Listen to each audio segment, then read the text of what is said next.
চলো এবার আমরা দেখি কিভাবে ভিডিওগুলো শুট নেওয়া হয়েছে। প্রত্যেকটা ছোট ছোট অংশ যেগুলো গুরুত্বপূর্ণ সেগুলোর ছোট ছোট কাট করে এক একটা ক্লিপ নেওয়া হয়েছে। দেখো রেজাল্টটা কেমন দেখাচ্ছে। তারপর এক একটা অ্যাঙ্গেল করে সাইকেলটার বিভিন্ন অ্যাঙ্গেলে শুট নেওয়া হয়। ভিডিওটা ধৈর্য ধরে দেখতে পারলে তুমি বুঝতে পারবে কিভাবে এত সুন্দর একটা সিনেম্যাটিক শুট নেওয়া যায় একটা ফোন দিয়ে। তোমার হাতে সময় কম থাকলে ভিডিওটির স্পিড বাড়িয়ে 2x করে দিতে পারো। এরপরে সাইকেলটির পিছনের পার্ট অর্থাৎ গিয়ারের শুটগুলো নেওয়া হয়। গিয়ার সেকশন খুব সুন্দরভাবে দেখানো হয় এবং সাইকেলটির অ্যাঙ্গেল করে নিচে থেকে একটা শুট নেওয়া হয় যাতে ভিউটা খুব সুন্দর আসে। দেখো এই শুটটার রেজাল্টটা তুমি নিজেই দেখতে পাচ্ছ।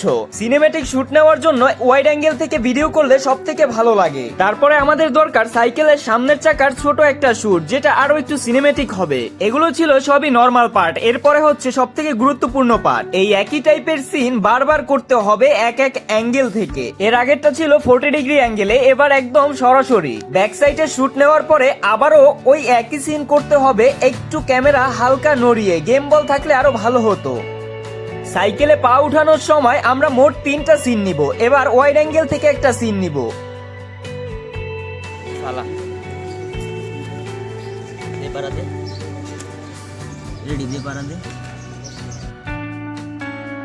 রেডি।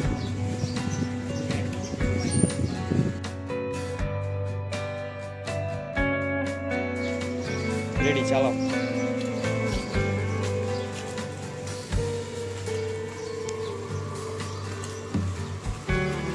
রেডি।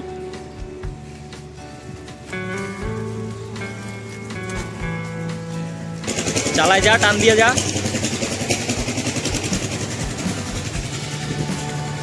আস্তে চালা।